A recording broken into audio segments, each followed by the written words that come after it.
Rusiya prezidenti Vladimir Putin mayın 9-da Moskvada Qırmızı meydanda keçiriləcək paraddan öncə Azərbaycan prezidenti İlham Əliyev və Ermənistan baş naziri Nikol Paşinyanla görüşəcək. Bu barədə Ermənistan Joxovurt nəşri mənbələrə istinadla bilgi yayıb. Rusiya dairələrindən bizə verilən bilgiyə görə razılıq əldə olunacaq ki, may bayramlarından sonra Ermənistan və Azərbaycan Almatıda hansısa sülh sənədi imzalasın. Paşinyan Ermənistan-Azərbaycan danışıqlarının mərkəzinə Almatı bəyannaməsini qoyduğu üçün Qazaxıstan imzalanma yeri kimi təsadüfən seçilməyib, deyə bilgidə qeyd olunub. Ermənistan baş nazirinin mətbuat xidmətinin rəhbəri Nazeli Baqdasaryan isə məsələ ilə bağlı şərh verməkdən imtina edib.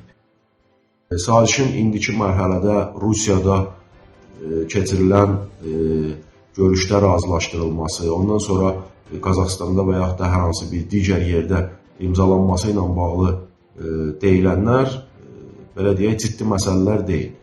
İndi ən yaxşı halda mümkün olan o ola bilər ki, tərəflər arasında, yəni Azərbaycan və Ermənistan arasında hər hansı bir niyyət protokolu imzalansın və həmin niyyət protokolunda da Ermənistan tez bir zamanda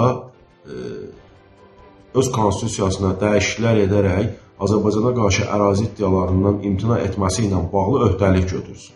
Yəni, bu öhdəliyi götürəndən sonra artıq Ermənistanda müvafiq seçki dövrümü ya seçkidən sonra mı konstitusiya dəyişikliyi həyata keçiriləcəksə, Azərbaycana qarşı ərazi iddialarından imtina olunacaqsa, o zaman konkret sülh sazişi də imzalana bilər.